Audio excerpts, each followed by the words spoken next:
A WNBA owner just found out the hard way that cameras never stop rolling. In the span of 48 hours, a Seattle Storm co-owner went from courtside to nearly unemployed after footage leaked showing her allegedly cursing out two teenage girls at a game against the Indiana Fever. And the reason those girls were even targeted? They were holding a sign thanking Sophie Cunningham.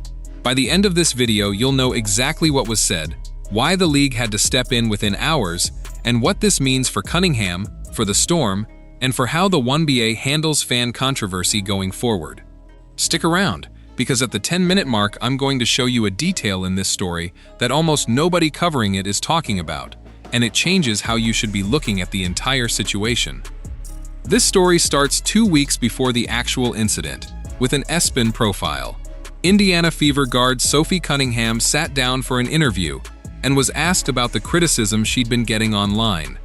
She said she'd been getting a lot of negative feedback about supposedly hating trans people, and she pushed back on that framing directly, saying she wanted to extend love, but that with love comes truth and honesty, and that she wanted to protect young girls in a locker room or in sport from having to compete against biological men.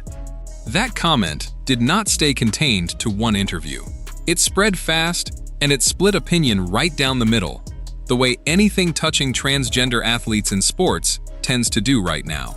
Some fans praised her for speaking plainly. Others accused her of picking a fight she didn't need to pick, especially as one of the more visible faces of a league trying to grow its audience. Anti-trans advocacy groups saw an opportunity and organized a rally outside Climate Pledge Arena in Seattle, timed for the Fever's road game against the Storm on July 28th. That's the setup. A star player makes a comment, an outside group builds a rally around it, and neither the player nor her team had anything to do with organizing what came next. In fact, the Fever's own PR department later put out a statement saying neither the organization nor Cunningham had any knowledge of the demonstration and no contact with the organizers. Keep that in mind, because it matters for how you judge what happened later. Two teenage girls showed up to that game wearing XXXY athletics shirts, and they'd somehow landed courtside seats, which for two young fans is a genuinely rare experience. They brought signs. One read, "Thank you, Sophie, for speaking up for girls." Another read, "We love you, Sophie." That's it. That's the entire provocation. Two kids at a basketball game with signs supporting a player they admire. It's worth pausing on how ordinary that setup is before we get to what happened next, because that contrast is exactly why this story spread the way it did. Every single day, at arenas across the country, fans bring signs supporting their favorite players. Nobody blinks. Nobody expects a night like that to end with a co-owner suspended and a national news cycle attached to two kids' names.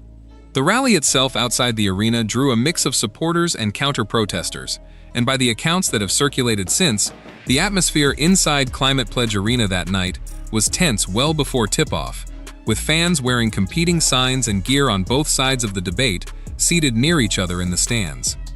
Here's where the story turns, and this is the part that blew up everywhere.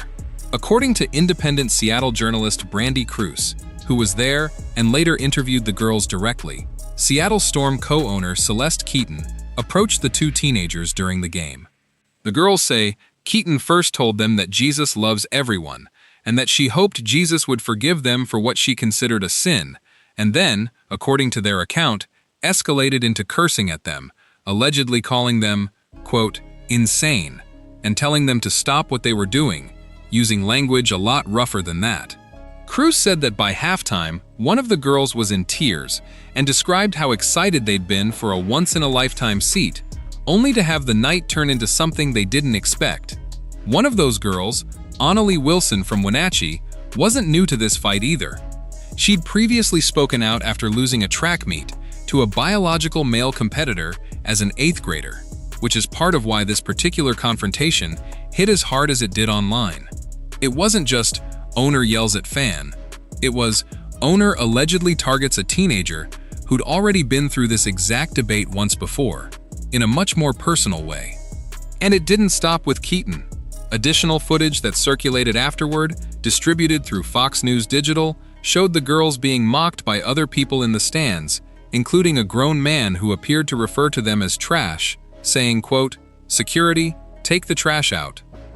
So you had layers to this: a club co-owner, and then random fans piling on two minors, all within the same night, all caught on camera by people sitting nearby who had no idea their footage was about to end up on national television. Let's talk about what actually happened to Keaton, because this is where a lot of headlines, including some versions of this story, get ahead of the facts. The 1BA confirmed to Fox News Digital that Celeste Keaton was fined and suspended from attending the team's next 5 home games. That is a real, immediate consequence. She is barred from the arena for 5 games, and she's out real money. What it is not, at least as of right now, is a termination of her ownership stake. She has not been stripped of her role in the franchise. So if you saw a headline calling her jobless, understand what's actually confirmed versus what's speculation. A 5-game suspension and a fine is serious, especially for someone in an ownership position, because it's public, it's embarrassing, and it puts pressure on the rest of the ownership group to decide whether this is a one-time lapse or a pattern they need to address permanently. Seattle Storm majority owner Ginny Gilder released a statement fairly quickly after the incident became public, saying the team was aware that one of their co-owners made comments to 2 fans at the game, apologizing for it, and saying that everyone who attends a Storm game deserves to feel welcome, and that the organization remains committed to creating an inclusive environment where every fan is treated with respect. Notice the wording there. It's careful. It acknowledges the incident happened without going into detail about exactly what was said, and it doesn't name Keaton directly in that portion of the statement. That's a pattern you see constantly in professional sports ownership situations, where the organization wants to show accountability without fully committing to a specific punishment before all the facts, or all the legal exposure, has been sorted out. Now here's the contrast that's driving a lot of the conversation around this story, and it's worth sitting with for a second. On one side, you have 2 teenage girls, private citizens, at a basketball game, expressing support for a player using signs, which is about as low stakes an action as you can take at a sporting event. On the other side, you have a team co-owner, someone with actual institutional power over the franchise, allegedly using profanity and confrontational language directed at minors.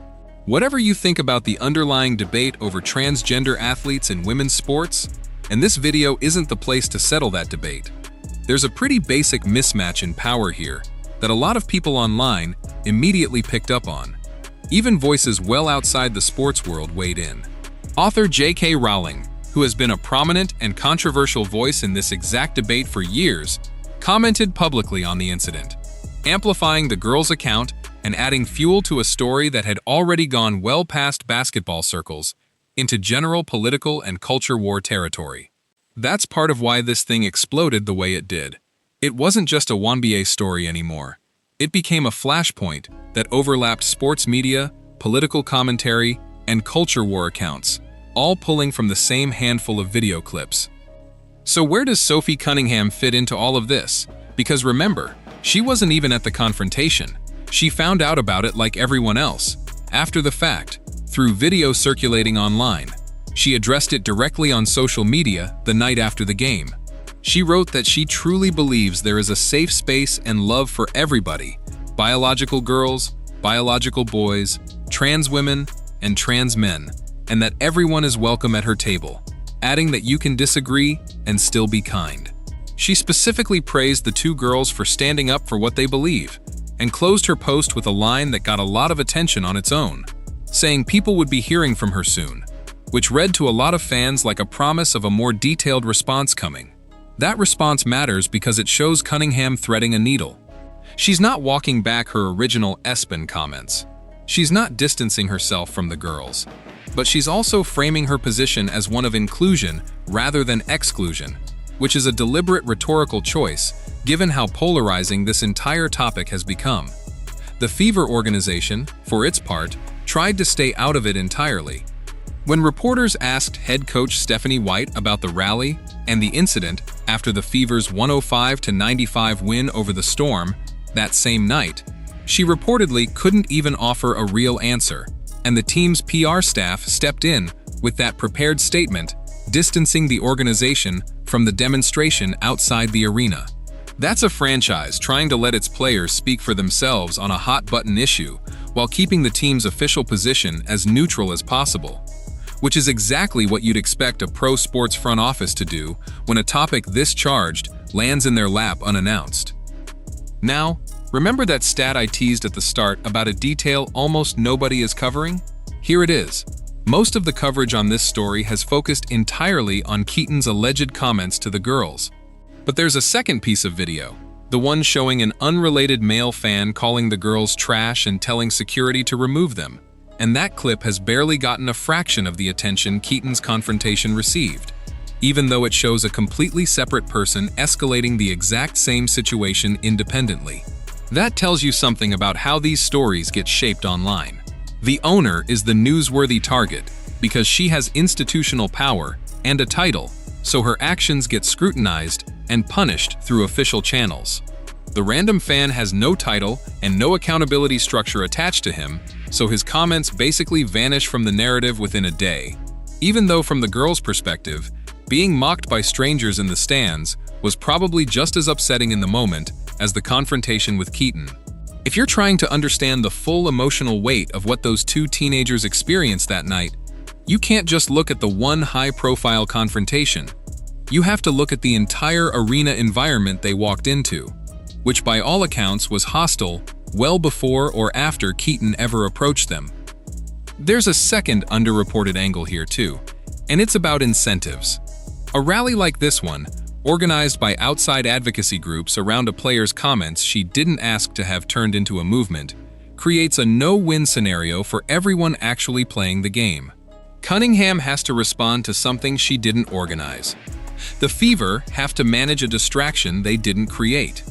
The Storm have to deal with the fallout from one of their own owners reacting badly to a situation that was engineered, at least in part, by people trying to generate exactly this kind of viral confrontation.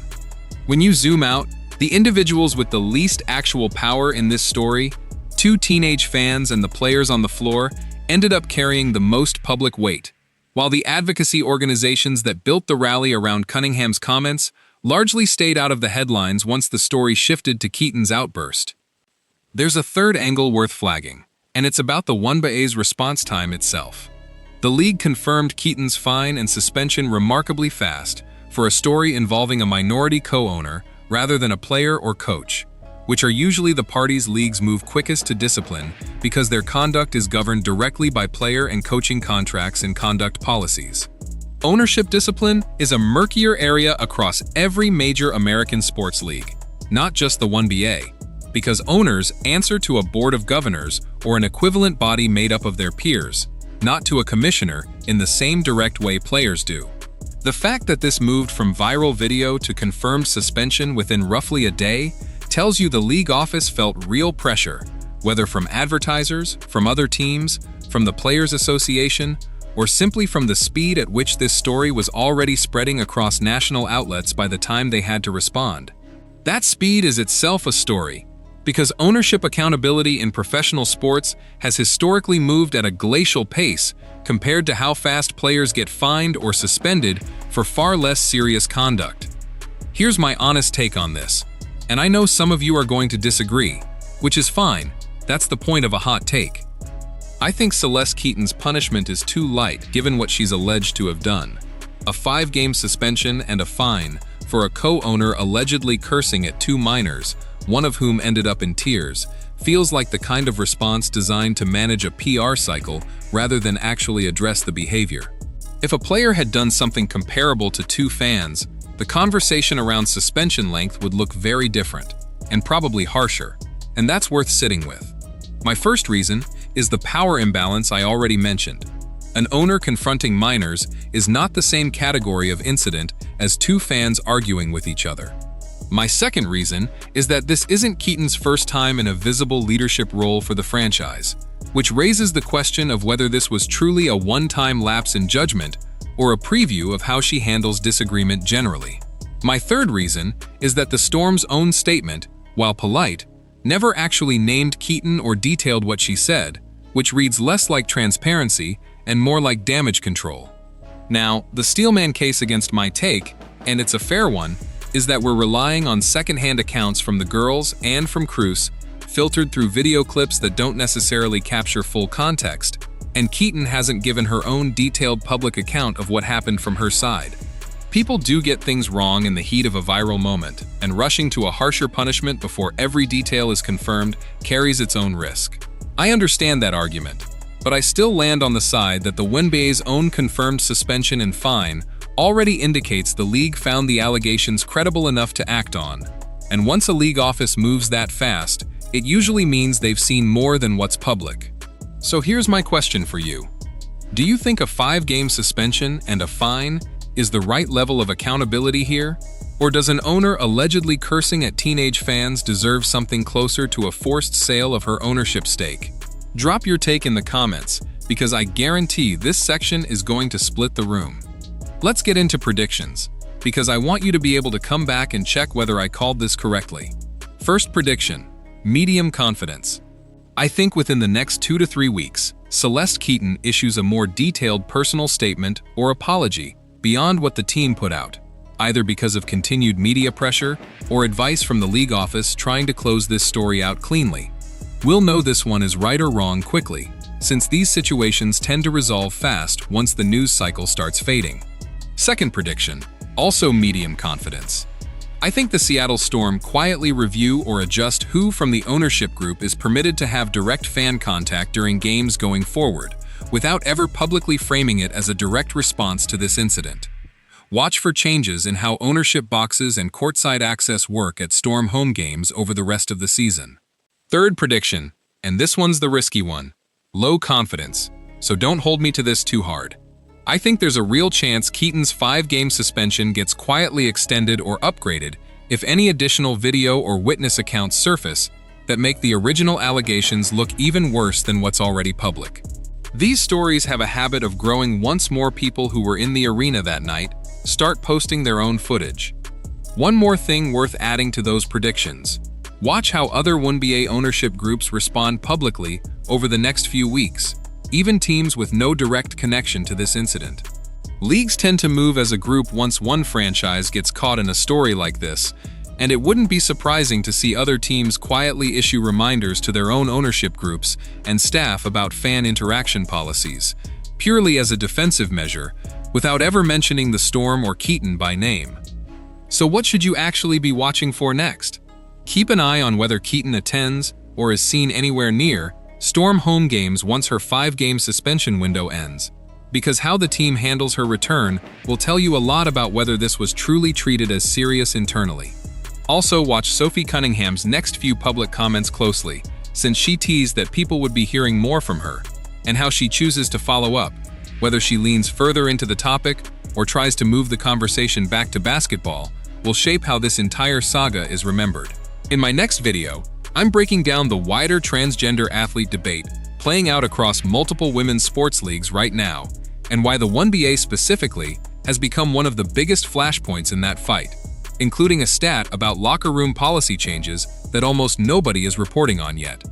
Here's the one thing to take away from all of this.